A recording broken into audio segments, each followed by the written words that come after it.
में आया कर्ता जीवन कर्म। यहाँ जीव कर्म का कर्ता नहीं है।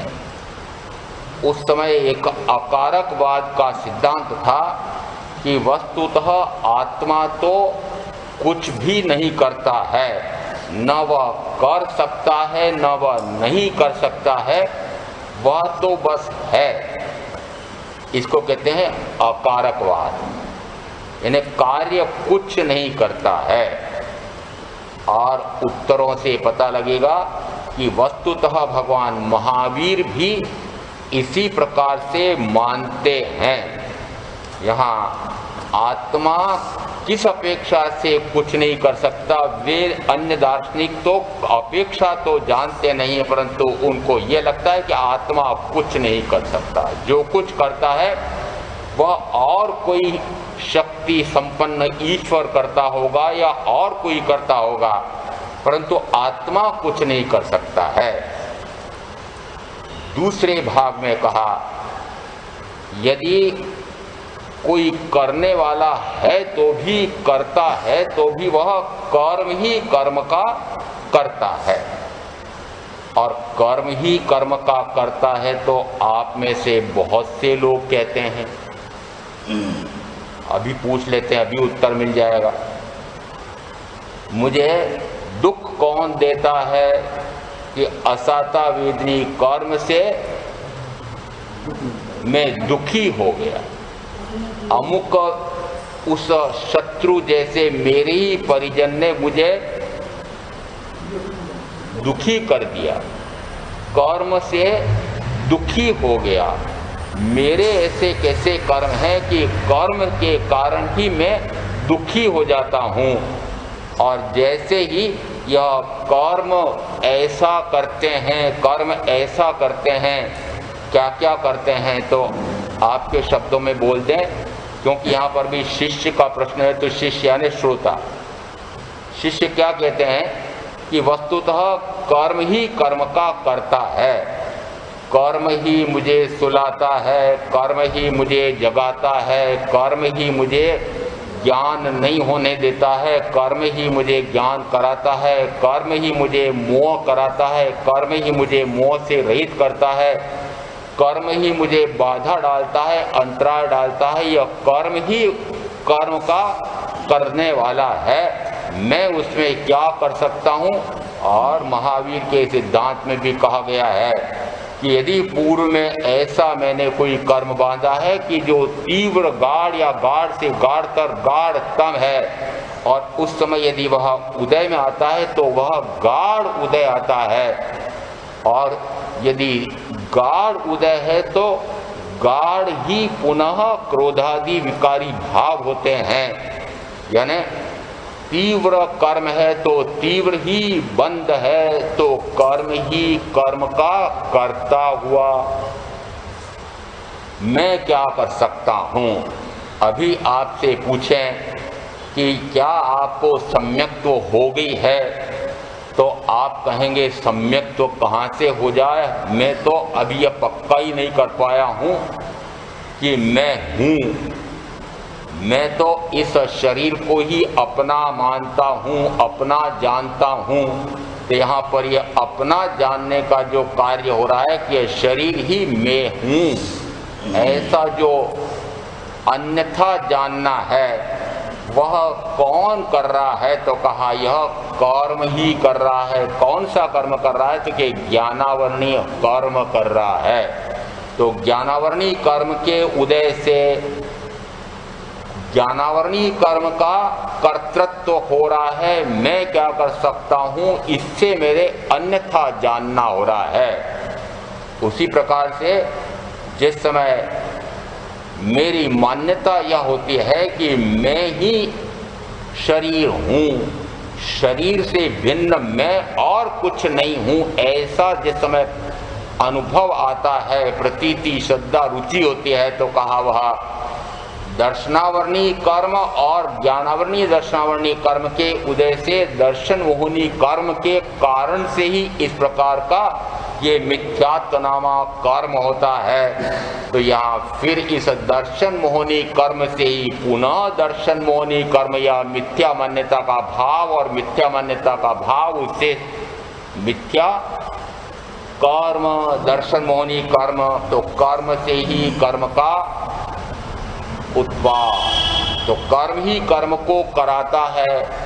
यदि पूछें कि आप अभी असंयम में क्यों पड़े हुए हैं, तो क्या करूं, मेरे तो अभी अनंतानुबंधी कषाय कर्म का उदय है या अनंतानुबंधी कषाय का शमन कर दिया है, क्रश कर दिया है, तो भी मेरे प्रत्याख्यान इसलिए नहीं ले पा रहा हूं कि प्रत्याख्यानावरणीय कषाय कर्म का उदय है। तो अप्रत्याख्यानावरणीय कषाय कर्म ही मुझे असंयम में ले जाकर के पुनः कर्म कराता है, तो कर्म ही कर्म को करवाता है। यदि आप कहें कि मैं तो व्रती श्रावक हो गया हूं, अब तो पूछ सकता हूं जो व्रती हो गए हैं, जिन्होंने श्रावक दीक्षा ली है, अब मैं पूछता हूं कि श्रावक दीक्षा ले ली भाई, अब वहीं क्यों बैठे हुए हो, ऊपर उठो ना। तो उत्तर क्या होता है, मेरे अभी प्रत्याख्यानावरणीय कषाय का उदय है। तो कषाय यानी वह जो कषाय कर्म पहले बंधा हुआ है, उस कषाय कर्म के कारण ही वह प्रत्याख्यानावरणीय कषाय कर्म के कारण वह असंयम में है। तो यहाँ पर यह कर्म ही कर्म करवाता है। और आगे कहें कि भाई प्रमाद में क्यों जा रहे हो, तो कहते हैं क्या करूं, मेरे इस प्रकार से पूर्व का कषाय जो मैंने मोहनी कर्म का उपार्जन कर रखा था, तो मोहनी कर्म के कारण से ऐसा होता है। तो ये सारे उत्तर जो आपके आ रहे हैं वह कर्म का कर्ता कौन हुआ, कि कर्म ही हुआ। मैं क्या कर सकता हूं, मैं तो निर्वीर्य हूं, बलहीन हूं, कर्म बलवान है। ये तो बोल दो कम से कम, कर्म बलवान है। जिस समय कहते हैं उस समय के धुरंधर रहे होंगे, प्रकांड विद्वान पंडित वशिष्ठ आचार्य हुआ करते थे, महाराजा दशरथ के गुरु थे। और उन्होंने जिस समय ये वर वधू के गुण मिलाए होंगे और जिस समय राज्य तिलक करने के लिए मुहूर्त देखा होगा, कोई कसर रखी होगी ज्योतिषी ज्ञान में, रखिएगा। ज्योतिष में उन्होंने देखा अमुक समय राम का राज्य तिलक होना चाहिए, वह उत्कृष्टतम समय है। और जिस समय राज तिलक का मुहूर्त निकाला, उसी समय उन राम को क्या करना पड़ा, वन गमन करना पड़ता है। अब तो बोल दो कर्म बड़ा बलवान है, कर्म बड़ा बलवान है। देखो ऐसे बलशाली, भीम जैसे बलशाली और युधिष्ठिर जैसे सत्यवादी, और उस समय के धनुर्विद्या में धनुर्धर ऐसे गांडीवधारी अर्जुन, जिन्होंने सारी सेना को परास्त कर दिया, परंतु देखो कि वे भी पहले तो 12 वर्ष का वनवास और फिर कोई गलती होगी तो फिर 1 वर्ष का अज्ञातवास। कर्म बड़ा बलवान है, कर्म बड़ा बलवान है। अभी भी नहीं मानते, चलो आगे बता देते हैं। देखो कि अब वे वर्धमान राजकुमार हो गए हैं, तीर्थंकर नाम गोत्र कर्म का उपार्जन करके आए हैं और अब वे महामुनि बन गए हैं, परंतु देखो कि उनको भी कान में कीले ठुकवाने पड़े। कर्म बड़ा बलवान है। और देखो कि जिस भाव में मोक्ष जाने वाले हैं, अब वे वासुदेव होकर के भगवान अरिष्टनेमी के महामुनि हो गए हैं, परंतु उनको भी सिर पर अंगारे रखवाने पड़े। देखो कर्म बड़ा, अब तो बोलो, कर्म बड़ा बलवान है। यहाँ कर्म बड़ा बलवान है, इसका अर्थ हुआ कि कर्म जो करता, कर्म जो आ रहा है कि कर्म बड़ा बलवान है, कर्म ही कर्म करता है, मैं क्या कर सकता हूँ। ऐसा जिस समय आप कहते हैं उस समय उसी बात को यहाँ गाथा में कहा है। जीवन कर्म, जीवन कर्ता कर्मणो, कर्मज कर्ता कर्म। यह कर्म ही कर्म को करवाता है, कर्म बलवान है, जीव क्या कर सकता है। देखो कर्म के कारण से उनको वन गमन करना पड़ा राम को। देखो कर्म के उदय में उन पांडवों को 12 वर्ष का वनवास और 1 वर्ष का अज्ञातवास, और अज्ञातवास में न जाने क्या क्या करना पड़ रहा था। ऐसा यह कर्म करवा रहा है, यह मोहनी कर्म। अब तो आपके उत्तर दे रहा हूं महाराज, क्या करें, मोह तो आप कुछ भी कहो टूटता नहीं है। मोह बड़ा, अब तो बोलो मोह बड़ा बलवान है, यह टूटता ना टूटता। तो मोहनी कर्म ऐसा है कि वही वापस मुझे मोह करवा रहा है। तो मोहनी कर्म ही कर्म का करता है, मैं क्या कर सकता हूँ, मैं क्या कर सकती हूँ। मोहनी कर्म, मेरे महाराज कितना ही पुरुषार्थ करूं, परंतु अंतराय कर्म ऐसा है कि मैं प्रवचन सुनने भी नहीं आ सकता, नहीं आ सकती। तो अंतराय कर्म मेरे बहुत पड़े हुए हैं, यह कर्म ही कर्म का करता है। ऐसे शिष्य का प्रश्न है। दूसरी पंक्ति में आया, अथवा सहज स्वभाव का कर्म जीवनो धर्म। दूसरी पंक्ति अथवा सहज स्वभाव का, यानी यदि इस जीव का कर्तृत्व कर्म का हो, यह कर्म का कर्ता कहा भी जाए तो कहते हैं फिर यदि कर्म का करना इसका सहज स्वभाव हो तो फिर यह तो कभी भी कर्म से रहित हो ही नहीं सकता, क्योंकि वह उसका सहज गुण हो गया, स्वाभाविक गुण हो गया। तो यदि ऐसा कहो कि यह कर्म कर्म का करता नहीं है, जीव करता है, सत्यप्रकाश जिनका नहीं, कर्म बलवान नहीं है, मैं बलवान हूँ। तो चलो मैं बलवान हूँ, इस समय जैसे कहते हैं कि मैं बलवान हूँ तो फिर मैं कर्म करता हूँ, तो मैं कर्म करता हूँ तो कर्म करना मेरा स्वभाव ठहरा। और यदि स्वभाव बन गया तो फिर वह कभी मिट सकता है कि मिट ही नहीं सकता। और उसके प्रमाण में मैं अपना ही प्रमाण दे देता हूँ। देखो अनंत काल से कर्म से मैं चतुर्गति में रुलता रहा हूँ। देखो कर्म बड़ा बलवान, यह कर्म मेरा सहज कार्य हो गया।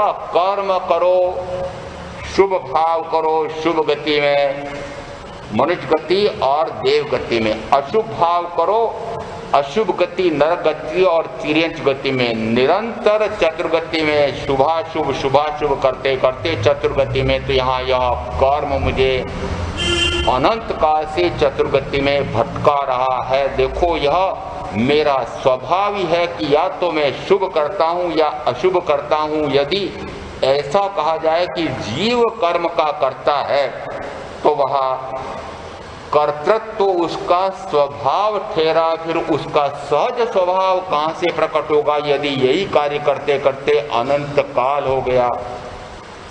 अंतिम भाग में आया है अथवा सहज स्वभाव कहाँ, कर्म जीवनो धर्म। यहाँ कर्म तो जीव का धर्म है।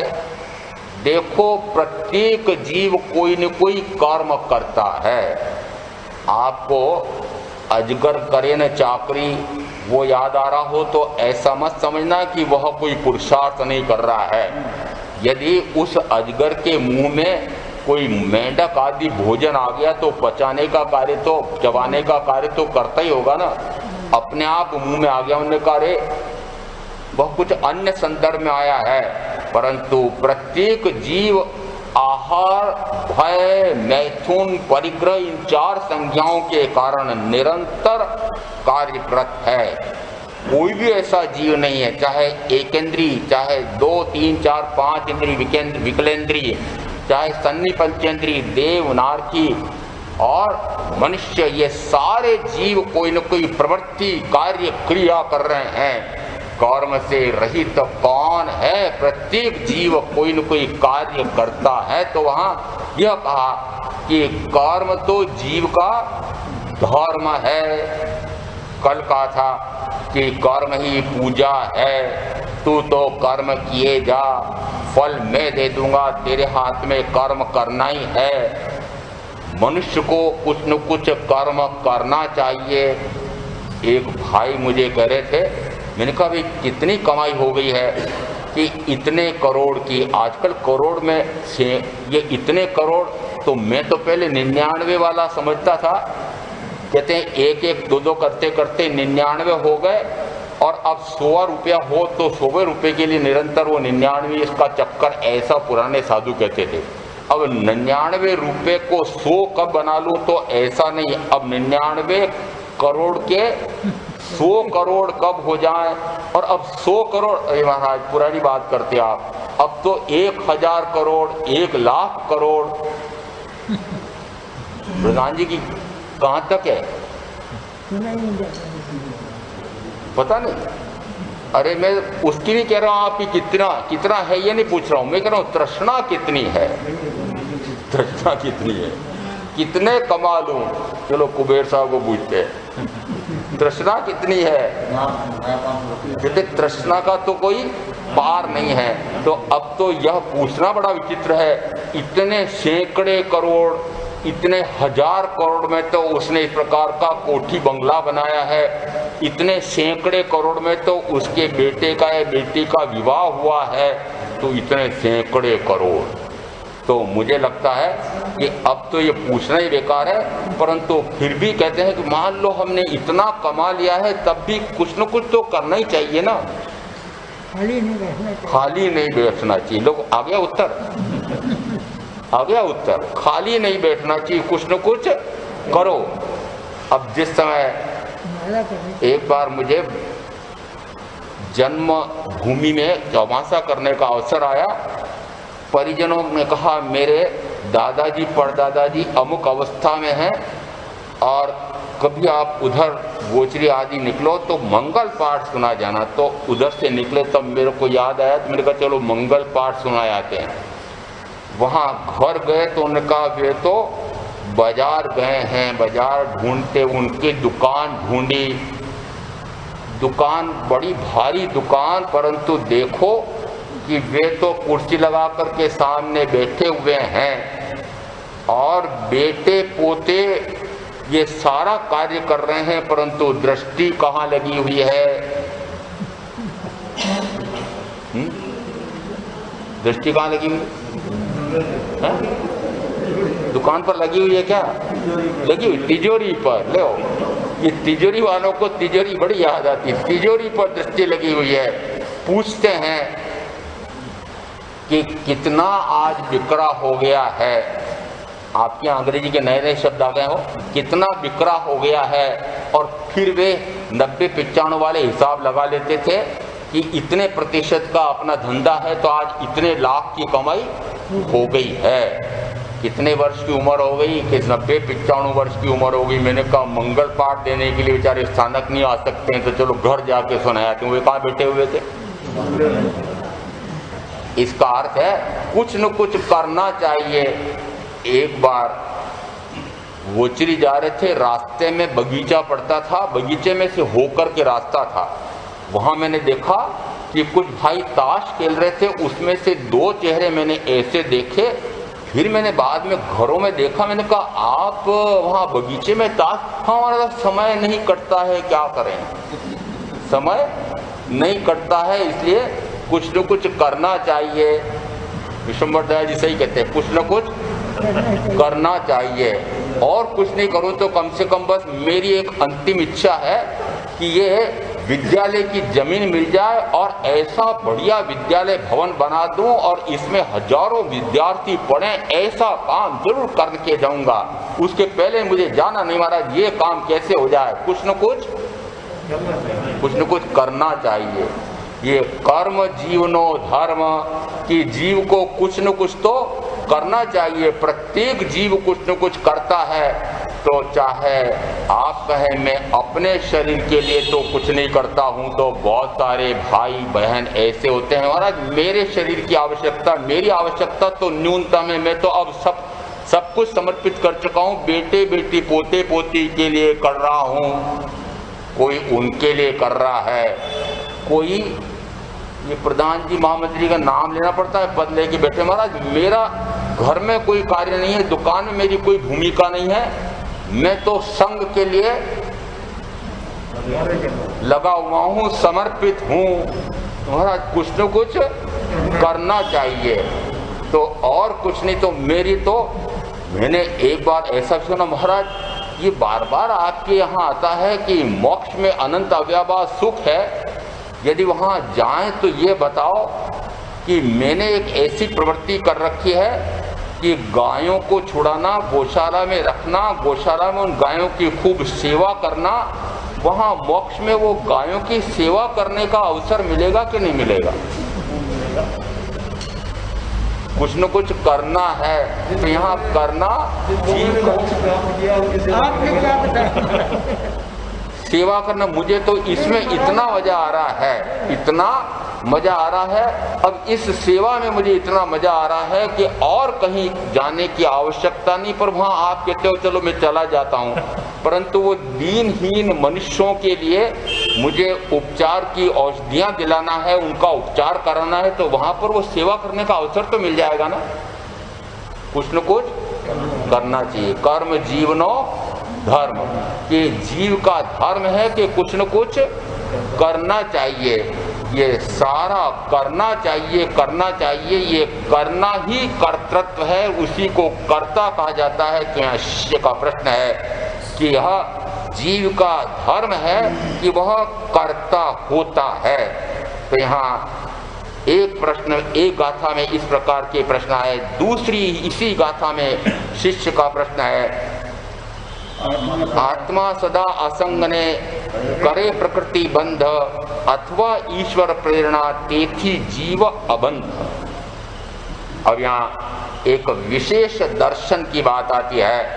यहाँ आत्मा सदा असंग, असंग का अर्थ होता है ये जो संग है, संग में कौन कौन गिनना? संग शरीर, शरीर से जुड़े हुए परिजन, परिचित, बंधु बांधव, सगे संबंधी, धन वैभव, इंद्रिय विषयों की भोग सामग्री आदि, ये सारे ये संग हैं। दूसरा संग इन्हीं के कारण से रागादि विकारी भावों का संग है। तीसरा संग इन्हीं के कारण से होने वाले ज्ञानावरणादि द्रव्य कर्म का संग है। आत्मा सदा असंग ने करे प्रकृति बंध। वस्तुतः आत्मा तो इन सर्व संगों से पूर्णतः असंग है, उसमें तो कोई भी कर्म का बंध हो ही नहीं सकता है। यदि आप कहो कि कर्म का कर्ता आत्मा है और उससे कर्म का बंध होता है, तो कहते हैं वो कर्म का कर्ता तो प्रकृति है। कर्म का कर्ता कौन? प्रकृति। और ऐसे दार्शनिक कहलाते हैं सांख्यवादी दार्शनिक। ऐसा मानते हैं कि यह आत्मा नित्य है, शाश्वत है, ध्रुव है, कूटस्थ, एक समान सदा काल रहने वाला वह नित्य है। और यदि नित्य है तो कहा गया कि वह अजन्मा है, अजर है, अमर है। महावीर से मिल रहा है? मिल रहा है कि नहीं? मिल रहा है। यहाँ यदि वे कहते हैं आत्मा निर्विकारी है, आत्मा में लेश मात्र भी विकार का भाव होता ही नहीं है, हो ही नहीं सकता है, वह तो निर्विकारी स्वभाव वाला है। आत्मा सदा असंग ने करे प्रकृति बंध। यदि आप कहते हो कि कर्म का बंध होता भी है, कर्म का कर्ता कौन होता है, बंध कौन करता है, तो कहते प्रकृति में बंध होता है। आत्मा में तो कोई बंध है नहीं, आत्मा तो अबंध है। क्यों? क्योंकि उसमें कभी भी विकार होता ही नहीं है। कथानक में आपने सुना होगा, कहते हैं बहुत बड़ा एक यज्ञ उस युग में, महावीर युग में बहुत बड़ा एक यज्ञ हुआ था और देश के सारे प्रकांड ब्राह्मण वेद वेदांग को जानने वाले सारे एकत्रित हुए थे और एक महायज्ञ हुआ और महायज्ञ की पूर्णता का अवसर आया था। पूर्ण होते होते जिस समय आकाश में हर्ष ध्वनि हो रही थी तो उस समय वे यज्ञ यागादि को कराने वाले इंद्रभूति गौतम थे। उन्होंने कहा देखो मैं इस देश का इतना प्रकांड विद्वान और ऐसा मैंने महायज्ञ कराया है कि देव देवी भी मेरे यज्ञ के लिए साक्षी में आ रहे हैं। जैसे ही वे आते आते दूसरी तरफ मुड़े वैसे ही उनको आश्चर्य हुआ कि अरे यह कौन सा ऐसा भ्रमजालिया पैदा हो गया है कि जिसने इनको भरमा दिया है। वे देव देवी उधर कैसे जा रहे हैं, किधर जा रहे हैं, ऐसा जाना तो पता लगा कि एक और कोई महावीर नाम का दार्शनिक नया जन्मा है। ये भ्रमजालिया भ्रम में फंसा रहा है। मेरे जैसा प्रकांड विद्वान मुझे छोड़ करके उसके पास कैसे जा रहे हैं, ऐसा अंदर में अभिमान। और फिर अपने 500 शिष्यों को साथ लेकर के और उसके बाद 10 और उनके भी भिन्न भिन्न संख्या में शिष्य और क्रम क्रम से वे भगवान महावीर के समोर शरण में आते हैं। और जिस समय देखा समोर शरण के बाहर एक मान स्तंभ लगा हुआ था। मान स्तंभ जिसका इतना ऊंचा है वह कोई विशिष्ट महापुरुष होना चाहिए। इतना बड़ा मान स्तंभ कभी आपने समोचरण मंदिर देखे होंगे, स्थानकवासी हो तो क्या हुआ, मंदिर जाने में चूकते थोड़ी हो। वहां मान स्तंभ जो बाहर में होता है वो इतना ऊंचा होता है, देवरचित है ऐसा कहा जाता है। जैसे ही देखा तो मान गलने लगता है और जैसे ही समोर शरण में जाते हैं वैसे ही जो परिषद देखते हैं और सामने स्फटिक शिला पर उन महापुरुष को देख करके चमत्कृत होते हैं। मात्र उनका आभा मंडल देख करके चमत्कृत होते हैं। आभा मंडल जिसका जितना तेजस्वी होता है उतना ही वह तेजस्विता का धारक महापुरुष माना जाता है, ऐसा उस भामंडल के जानकार लोग कहते हैं। और भक्तामर में आया हुआ है, हे ऋषभदेव परमात्मा आपका भामंडल आभा मंडल कितना चमत्कृत है कि उसके सामने सैकड़ों सूर्य का प्रकाश भी फीका पड़ता है। जैसे ही जाकर के श्रद्धान्वित होकर के विनयवंत होकर के वे इंद्रभूति बैठते हैं, वैसे ही भगवान महावीर ने कहा इंद्रभूति बोलो ऐसी अंदर में तुम्हें शंका हुई थी क्या। जैसे ही उन्होंने कहा अरे मेरा नाम ये कैसे जानते हैं, पूछा तो नहीं, बोले स्वयं ही। ने कहा मेरा नाम भारतवर्ष में कौन नहीं जानता है, ये जाने तो कौन सी बड़ी बात है। मैं ऐसा प्रकांड वेद वेदांग का जानने वाला और ये यज्ञ यागादि में ऐसा निपुण, मेरा नाम ये जानते हैं तो कौन सी बड़ी बात है। परंतु आगे कहा कि क्या यह शंका उठी थी कि आत्मा तो सदा असंग है, आत्मा तो कूटस्थ नित्य है, आत्मा तो निर्विकारी है, आत्मा में किसी भी समय कोई भी विकार उठता ही नहीं है। क्या ऐसा आत्मा को जानते हो कि आत्मा निरंतर विकार रहित ही रहता है, प्रकृति में बंद होता है। तो उनको लगा कि मेरे अंतःस्थल का ये प्रश्न इन्होंने कैसे जाना है। तब थोड़ा थोड़ा सा विश्वास आने लगा कि मेरे अंतःस्थल में जो बात थी ऐसा भाव इन्होंने कैसा जान लिया। निश्चित ये कोई विशिष्ट महापुरुष होने चाहिए। श्रद्धा जमने लगती है। जैसे ही भगवान महावीर ने कहा हे इंद्रभूति तुम जो कहते हो कि आत्मा निर्विकारी है, उसमें विकार हो ही नहीं सकता, विकार का कर्ता आत्मा हो ही नहीं सकता, सत्य कहते हो। देखो महावीर सत्य कहते हो। और अंदर में उनको लगा, पछाड़ दिया किसको, इनको मैंने पछाड़ दिया, क्योंकि ये मेरी जो मान्यता है उसको पहले स्वीकार कर रहे हैं कि मैं मानता हूं कि आत्मा तो कूटस्थ नित्य है, आत्मा अजन्मा अजर अविनाशी है, इसको किसी ने उत्पन्न नहीं किया है, इसके साथ कोई संग नहीं है, यह तो अकेला आया है, अकेला जाता है, अकेला ही है, एकाकी है, असंग है, ऐसा यह भी मानते हैं। ये मेरी बात को यह मान्य कर रहे हैं। दूसरा कहा कि आत्मा मैं भी मानता हूं हे इंद्रभूति कि वह विकार से रहित है, आत्मा कभी विकार कर ही नहीं सकता। जैसे इस प्रकार से विकार से रहित आत्मा होता है, इंद्रभूति को कहा कि हाँ मैं भी ऐसा ही मानता हूं। पछाड़ दिया, किसने पछाड़ दिया? कहते हैं शास्त्रार्थ जब होता है तब उसी की बात को लेकर के उसी को पटकनी देना। कभी कुश्ती देखी हो ना, तो उसी की चालबाजी से उसी को पटकनी देना, तब वो जीतता है पहलवान। तो यहाँ पर शास्त्रार्थ का नियम है कि प्रथमतः उसी की बात को पकड़ करके उसको कैसे परास्त करना। अच्छा ये बताओ कि फिर ये विकार किसमें होते हैं? यदि आत्मा में विकार कभी हो ही नहीं सकते तो यह तो बताओ कि विकार किसमें होते हैं? तो विकार तो प्रकृति में होते हैं।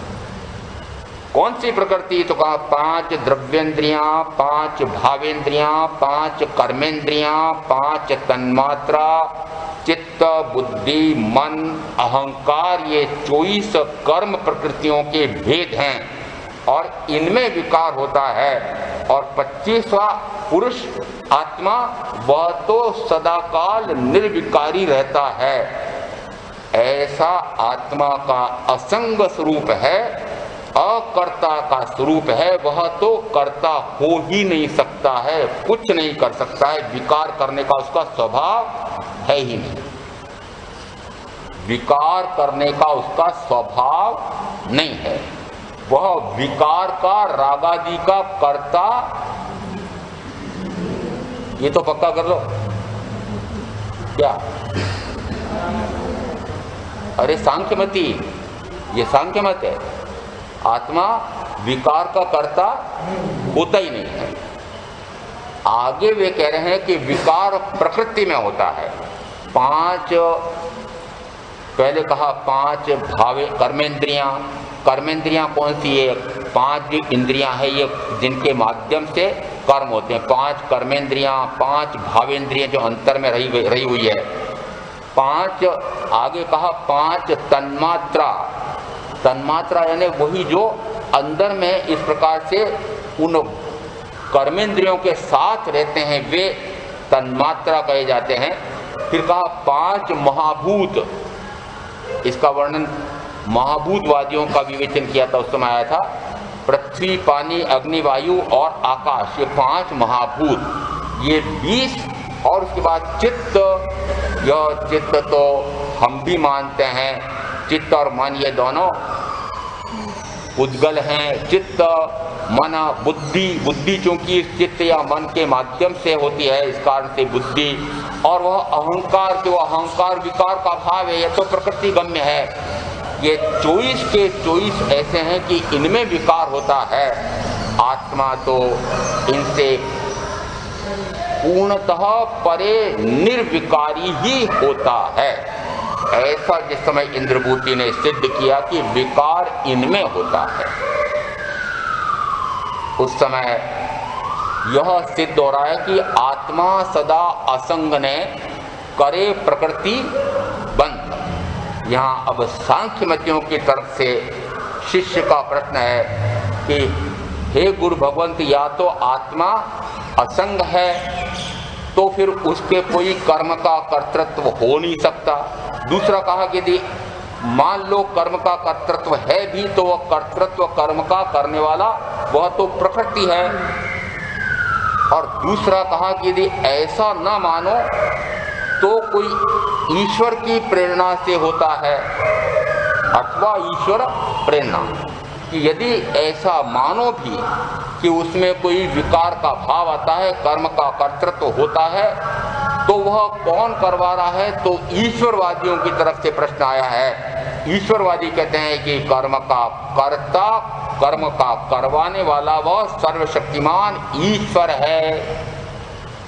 ईश्वर की प्रेरणा से, किसकी प्रेरणा से कार्य करता हूं? ईश्वर की प्रेरणा से। ईश्वरवादी क्या मानते हैं?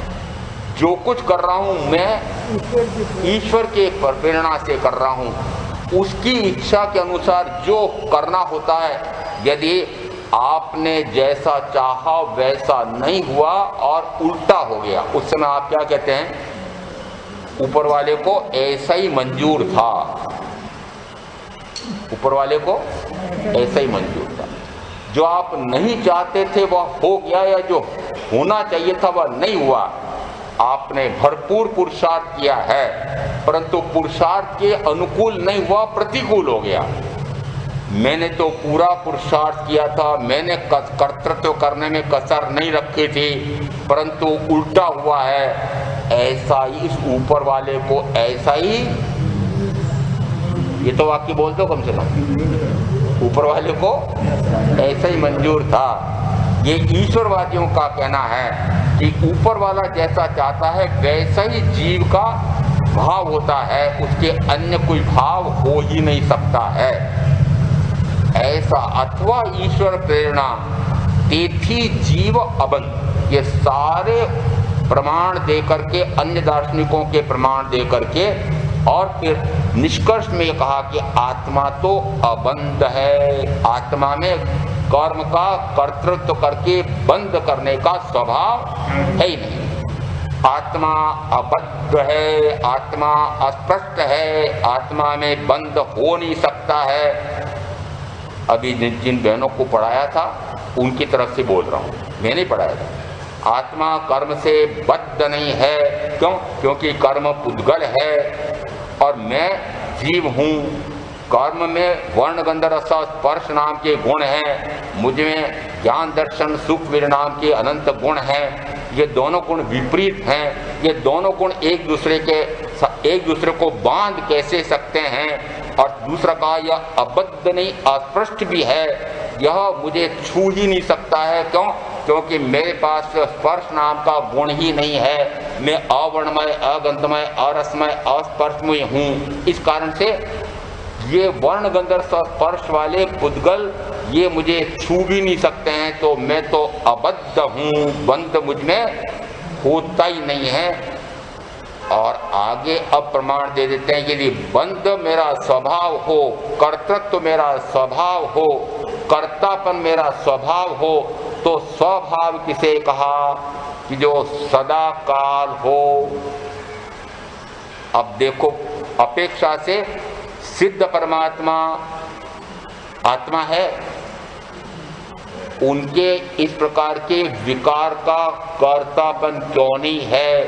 उनके बंध क्यों नहीं है?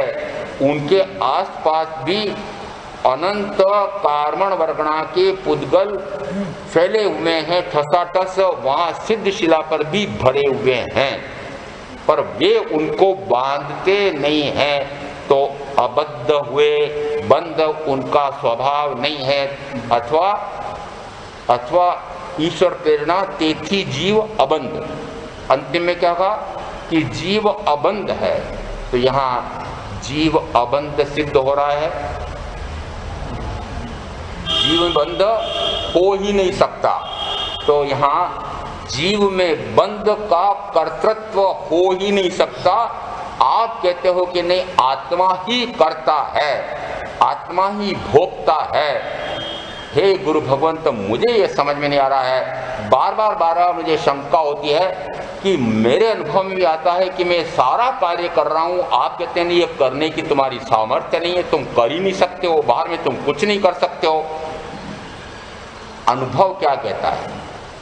आपका अनुभव क्या कहता है? आपके अनुभव में प्राणातिपात से लगा करके मिथ्या दर्शन चल्य तक की 18 प्रकार की पाप की प्रवृत्ति कहो, कार्य कहो, क्रिया कहो, कर्म कहो, निरंतर हो रही है। उसके साथ यदि और गिन लेने ये प्रवृत्तियां पाप की, मैं अब अलग हट गई हूँ, मैं तो पुण्य प्रवृत्ति में, तो अन्न पुण्य से लगा करके नमस्कार पुण्य तक की 9 प्रवृत्तियां, कार्य, क्रिया, कर्म ये हो रहे हैं, इसका अर्थ हुआ कि निरंतर इस प्रकार की प्रवृत्ति हो रही है। यदि ऐसी प्रवृत्ति हो रही है तो फिर अंदर से प्रश्न उठता है, कभी कहते हैं कि नहीं आत्मा तो अबद्ध है, अबंध है, बंद हो ही नहीं सकता है, कर्तृत्व कर्ता हो ही नहीं सकता है, पर का कर्ता हो ही नहीं सकता है। कभी कहते नहीं कर्ता तो हो रहा है। ये इतनी शंकाएं शिष्य की उठी हुई हैं। इन दो गाथाओं में सारे दार्शनिकों की शंकाएं प्रस्तुत करके और फिर तीसरी गाथा में कहा कि माटे मोक्षोपायनो कोई न हेतु जना, कर्म तणु कर्तापणु कानी जाए। माटे मोक्षोपायनी, माटे यानी इसलिए मुझे ऐसा समझ में आ रहा है कि मोक्ष का कोई हेतु नहीं होता है, क्योंकि निरंतर कर्म करता आ रहा हूँ। मुझे समझ में आ रहा है कि मैं भी निरंतर शुभाशुभ शुभाशुभ शुभाशुभ में आऊँ। मुझे लग रहा है कि मैं भी इस प्रकार का कार्य कर रहा हूँ। मुझे अन्य जो जीव सामने तिर्यक गति के दिखाई दे रहे हैं वे भी कुछ न कुछ कार्य कर रहे हैं, प्रवृत्ति कर रहे हैं। सारे जीव कुछ न कुछ कार्य कर रहे हैं। और फिर अनंत काल हो गया है कि ये सारे गतियां हैं। चारों गतियां कब से? 24 दंडक कब से? 24 ये 84 लाख जीव युनियां कब से? क्योंकि अनंत काल से। इसका अर्थ है कि अनंत काल से ये सारे के सारे कोई न कोई कार्य कर रहे हैं, प्रवृत्ति कर रहे हैं। इसका अर्थ है कि प्रवृत्ति तो होती ही होती है। और यदि कहते हो कि नहीं कर्म यह करूं कि नहीं करूं मेरे हाथ में है, तो हे गुरु भगवंत आप जो कहते हैं कि कर्म न करूं तो मैं मोक्ष का उपाय मिल जाएगा, मोक्ष हो जाएगा, तो मुझे तो मोक्ष का कोई हेतु समझ में आता नहीं है। क्यों? क्योंकि निरंतर मेरे अनुभव में आ रहा है कि कोई न कोई प्रवृत्ति मैं भी और सारे जीव इस लोक के कर रहे हैं। इसलिए कहा माटे मोक्षोपायनो कोई न हेतु जना, कि मोक्ष के उपाय का कोई हेतु मुझे तो समझ में आता नहीं है। और यदि आप ऐसा कभी कहते हो कि नहीं है तो कर्म तणु कर्तापण कानी जाए। कर्म का कर्तापना फिर जाता क्यों नहीं? कर्म का कर्तापना हो रहा है कि नहीं? कभी शुभ कर्म कभी अशुभ कर्म। और वो पहले के झूले झूलते थे, मुझे याद है कि जिस समय 4 प्रकार के झूले और वह जिस समय घन से घुमाता था तो जो सबसे पहले नीचे जिनको बिठाया होता है वे सबसे ऊपर चले जाते हैं। ऊपर चले जाते हैं, वो नीचे वालों को देख करके हंसते हैं, देखो अभी इतने ऊंचे और तुम अभी नीचे हो। तो यहाँ पर मैं भी कभी देवलोक में गया तो फिर ये तिर्यक लोक में मनुष्यों को तिर्यंचों को देख करके और अधोलोक में नारकियों को देख करके मुझे लगता देखो मैं कितना ऊंचा चला गया और तुम तो अभी नीचे ही अधोलोक में ही दुखी हो रहे हो। परंतु जैसे वे झूले वाला जोरदार एक चक्कर लगाता था, वो झूले वाला कौन? कर्म। वो एक झूला ऐसा लगाता था कि वो ऊपर वाला कभी दाएं और कभी बाएं और कभी नीचे, ऐसा निरंतर उस चकडोर के झूले में झूलते झूलते कितना काल हो गया। कभी ऊर्ध्वलोक यानी देव गति में, कभी तिर्यक लोक मध्य लोक में यानी तिर्यंच गति और मनुष्य गति में, और कभी अधोगति यानी 7 पृथ्वियां नरक में। ऐसा निरंतर शुभाशुभ कार्य करते हुए ये चतुर्गति में भटकते हुए मुझे अनंत काल हो गया है। इसलिए अंदर में शंका उठ रही है कि फिर यदि आप कहते हैं कि मोक्ष का कोई उपाय है, हेतु है, दृष्टांत है, हो सकता है, आप कहते हैं कि नहीं कर्म का कर्ता बनना चाहो तो बनो, न बनना चाहो तो मत बनो, और न बनो तो फिर न भोगो, और न भोगो तो मोक्ष का उपाय हो जाता है, मोक्ष हो जाता है। आप ये जो कह रहे हैं कि नहीं मोक्ष भी है और मोक्ष का उपाय भी है, तो फिर मुझे ये समझ में नहीं आ रहा है कि ये कर्म का कर्तृत्व क्यों नहीं जा रहा है। कर्म तणु कर्तापणु, कर्तापन यानी कर्तापन, किसका कर्तापन? कर्म का कर्तापन जा रहा है क्या? कर्म का कर्तापन कोई तो कोई क्षण होंगे ना इसमें कि जिसमें कर्म का कर्तृत्व बिल्कुल नहीं होता हो, जिस समय कर्म का कर्तृत्व बिल्कुल रुक जाए, उसको कहते हैं कि अब कर्तृत्व नहीं है। वह कौन सा क्षण है कि जिसमें न शुभ भाव है न अशुभ भाव है? ऐसा कोई क्षण भी तो पता लगता? खोजो जरा अपना अनुभव कि जिसमें न शुभ है और न अशुभ है। जिस समय भेद करें तो दो प्रकार से इन भावों का भेद करना चाहिए, एक शुद्ध भाव और दूसरा अशुद्ध भाव।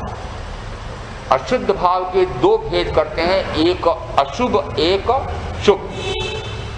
निरंतर अशुद्ध भावों में उसके कारण से कर्म का कर्तृत्व, यदि अधिकांश में संख्या में भी पाप की संख्या कितनी?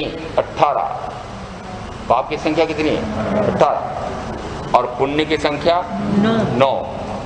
और अनुभव से बता देना कि अधिक समय, अधिकांश कार्य, अधिक प्रवृत्तियां किसमें है? पाप में। अभी मनुष्य भाव जो मिला था वो किसी पाप के उदय से ना, पुण्य कमा के आएगा, वो पुण्य कमा करके आए हैं। और अब पुण्य तो कमा करके आ गए, और विशेष बात और हो गई कि सातिशय या विशिष्ट पुण्य का उपार्जन करके आ गए कि आर्य क्षेत्र में, आर्य कुल में, और आर्य कुल में भी फिर अरिहंत नगर जैसे क्षेत्र में, जहाँ पर घर में ही चातुर्मास का स्थल, विशिष्ट पुण्य, ऐसा विशिष्ट पुण्य को उपार्जित करके आ गए। यदि ऐसा सब हो गया है तो फिर अब जो पहले पुण्य का उपार्जन करके आ गए, और अब यदि अभी आपने कहा कि 18 प्रकार की पाप की प्रवृत्तियां अधिक हो रही हैं, तो जाने की तैयारी कहाँ की है? ये कैसा उल्टा कहा हुआ है? यदि पाप प्रवृत्ति अधिक हो रही है, पहले तो पुण्य प्रवृत्तियां अधिक की थी पूर्व के भवों में, अनंत अनंत भवों के पुण्य के पुंज एकत्रित होते हैं, तब मनुष्य भव बनता है। और मैं भी सत्संग में जाऊं, मैं भी सत्शास्त्र का श्रवण करूं, मैं भी आत्मा को, आत्मा के परमात्मा स्वरूप को, कर्म और कर्म के स्वरूप को, कर्म से रहित होने के उपाय को सुनूं समझूं, ऐसा भाव किया था। और सत्संग में जा नहीं पाया था, सत्पुरुष के पास जा नहीं पाया था, सतश्रुत श्रवण कर नहीं पाया था, परंतु भाव निरंतर रहा। और उसके कारण से क्या बांधा? पुण्य का, अति विशिष्ट पुण्य का बंध हुआ। यदि पुण्य के बंध से बाह्य में सारी अनुकूलताएं मिली, विशिष्ट पुण्य के बंध से केवल प्रगत वाणी श्रवण करने का सौभाग्य, परम सौभाग्य मिला। और अब यदि ऐसा लग रहा हो कि 18 प्रकार की पाप की प्रवृत्तियां अधिक हो रही हैं, तो फिर मैं कहता हूं कि 18 प्रकार की पाप अधिक होंगे तो कहां जाएंगे? बोलो ना, निर्णय मुझसे क्यों लेते हो? हाँ? अधोगति कहलाती है नरक गति और तिरंज गति। वो पुण्य का उपार्जन करके आए और पाप कमाने बैठे, और फिर आप कहते हो मैं तो वणिक बुद्धि, बड़ी विशिष्ट बुद्धि लेकर के आया हूं। वणिक लाभ का व्यापार करता है कि हानि का? ये अब ये बताएंगे। हानि हमारे कुबेर साहब, व्यापार में लाभ का ध्यान रखते हो कि हानि का ध्यान रखते हो? लाभ का। लाभ के लिए क्या करें? हानि हो जाती है। हानि हो जाती है। करते लाभ के लिए है, कहाँ लाभ के लिए कर रहे हैं? हानि का काम। 18 प्रकार की पाप की प्रवृत्ति हो रही है तो हानि का काम हो रहा है। इसका अर्थ हुआ कि यदि हम अधिकांश तो 18 प्रकार की पाप की प्रवृत्ति, और उसमें है मूल राग, मोह राग। मूल क्या है? मोह राग। और उस राग के इर्द गिर्द सारे हैं, राग के इर्द गिर्द चारों तरफ घूमने वाले जितने शेष हैं वो सारे उस राग के केंद्रित हैं, या एक अपेक्षा से कहो कि शरीर केंद्रित हैं। शरीर केंद्रित सारी गतिविधियां हो रही है। और फिर कहा मैं तो असंग हूं, असंग कहाँ से? शरीर का संग, शरीर के साथ इतने लोगों का संग, इतना धन वैभव का संग, और उन्हीं के लिए 18 प्रकार की पाप की प्रवृत्ति। इसका अर्थ है कि अनुभव में आ रहा है कि कोई न कोई कर्तृत्व तो निरंतर चल रहा है, या तो अधिकांश में 18 प्रकार की पाप की प्रवृत्ति हो रही है, या कुछ अंश में यह 9 प्रकार की पुण्य की प्रवृत्ति हो रही है। और अल्पतम धर्मानुराग, गुरु के प्रति धर्मानुराग, कोई स्वाध्याय सामायिक आदि का थोड़ा सा एक तरंगवत भाव आता है। कौन सा भाव? तरंग। एक तरंग उठी, जरा सी हिलोर उठी और मिट गई। क्यों? क्योंकि वह तरंग, वह जो थोड़ा सा एक घड़ी का, 2 घड़ी का जो अवसर मिला था, वापस 23 घंटे 12 मिनट में वो सारा मटमेला हो जाता है। और इस प्रकार से निरंतर मैं ऐसा कर्म का कर्तृत्व कर रहा हूँ, यह मेरे अनुभव में आता है। इसलिए यहाँ एक शंका शिष्य की उठी, कर्म तणु कर्ता प्रणु कहानी कहानी जा। यदि आप कहते हैं कि नहीं, मोक्ष का उपाय है कर्म का कर्तृत्व न करो तो मत करो, और यदि कर्तृत्व न करो, अकर्ता हो जाओ, तो भोक्ता नहीं बनना पड़ेगा और फिर मोक्ष का उपाय मिल जाएगा। परंतु मेरे अनुभव में तो आ रहा है कि कर्म का कर्तृत्व यह मिट ही नहीं रहा है। तो हे गुरु भगवंत, आप यह समझाओ कि कर्म का कर्तापना यह किस उपाय से मिटे, ऐसी शंका करके, और उसका अब समाधान विनयवंत शिष्य मात्र तर्क वितर्क से नहीं समझना चाहता है, न वह कुतर्क करना चाहता है, न वह बुद्धि पर ज्ञान चाहता है, वह आत्मसात करना चाहता है कि हे गुरु भगवंत, मुझे यह बताओ कि मैं वस्तुतः कर्म का कर्तृत्व कर सकता हूँ कि नहीं, मुझे क्या करना चाहिए, मेरा स्वभाव क्या है, जिससे कि मैं मोक्ष का उपाय करके मोक्ष प्राप्त कर लूँ। ऐसा तत्व का स्वरूप समझ करके मैं आप साधना करेंगे, उनका अवश्य कल्याण होगा।